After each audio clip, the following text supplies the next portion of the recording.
Je vais faire un commentaire ici qui sera peut-être pas bien reçu par tous.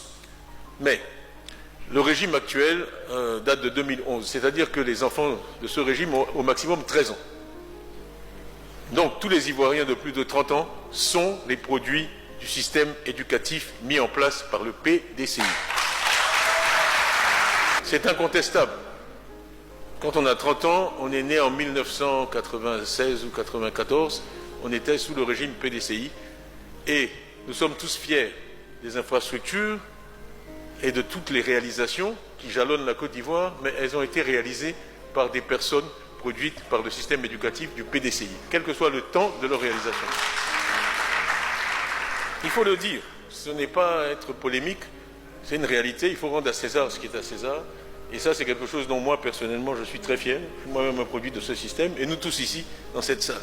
Si le PDCI n'avait pas fait le pari qu'il a fait sur l'éducation, il n'y aurait rien à construire et il n'y aurait personne pour contrôler les travaux, exécuter les travaux, concevoir les plans. Donc ça, c'est un cadeau, un héritage que nous avons apporté à la Côte d'Ivoire et qui n'est pas à sous-estimer. Pour moi, s'il y a deux choses qui devaient définir notre parti, ce serait le capital humain et puis la paix.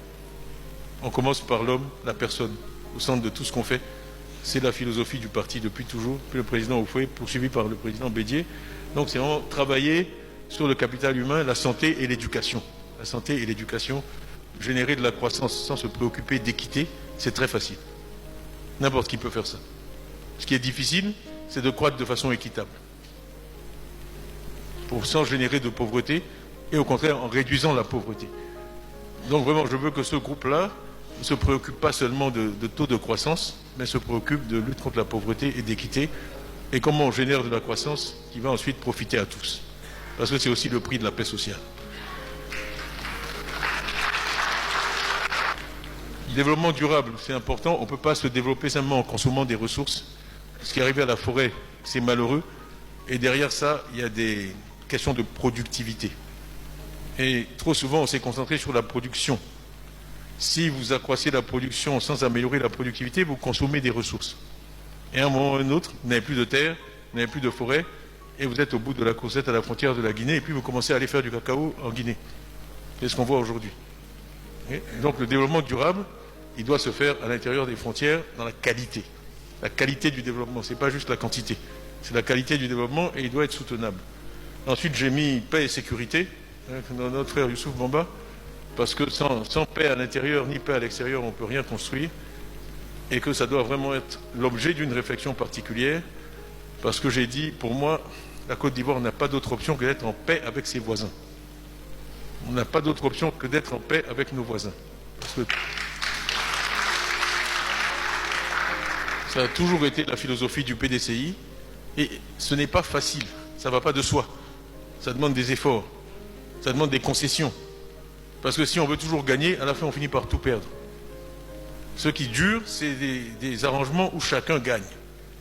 Et que si, le président Oufoué qui a dit on ne peut pas être une oasis dans le désert, c'est une vision à court terme, et à la fin c'est le désert qui va gagner.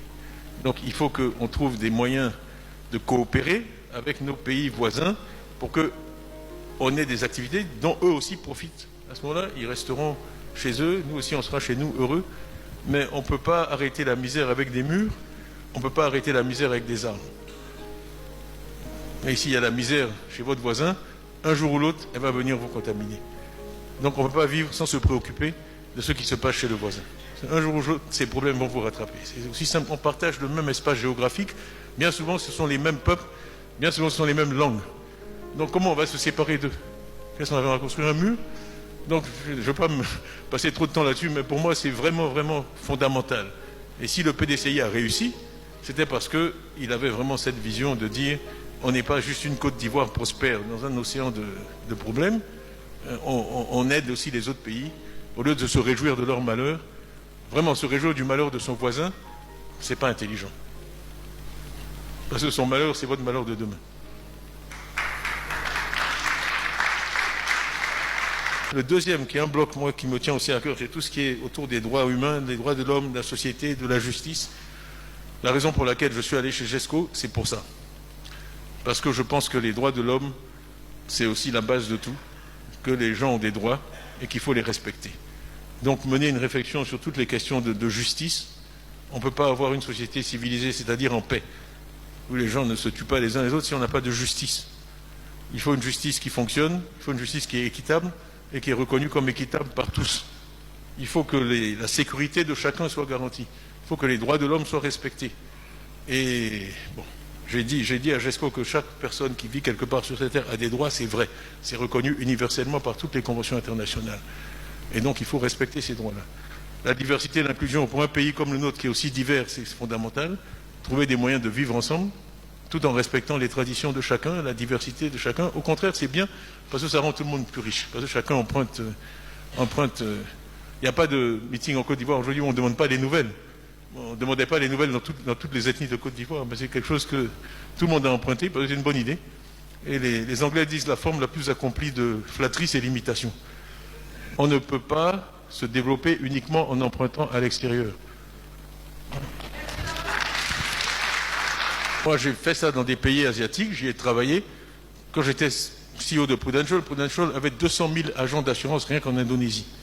C'était un des pays que je supervisais.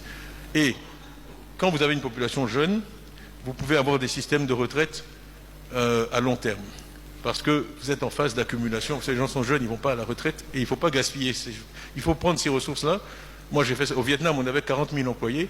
Bon, une des choses que je faisais, on collectait ces petits ruisseaux-là, on en fait des grosses rivières.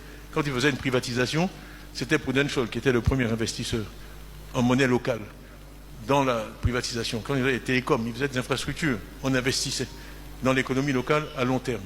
Parce que ce sont des ressources en monnaie locale, donc qui ne créent pas de problème d'endettement pour le pays. Donc, générer des fonds propres en monnaie locale, c'est le prix de l'indépendance. Si vous ne pouvez pas financer votre économie, vous n'êtes pas indépendant, c'est aussi simple que ça. Parce que celui qui prête aura toujours des droits exorbitants sur vous, c'est comme ça. Donc,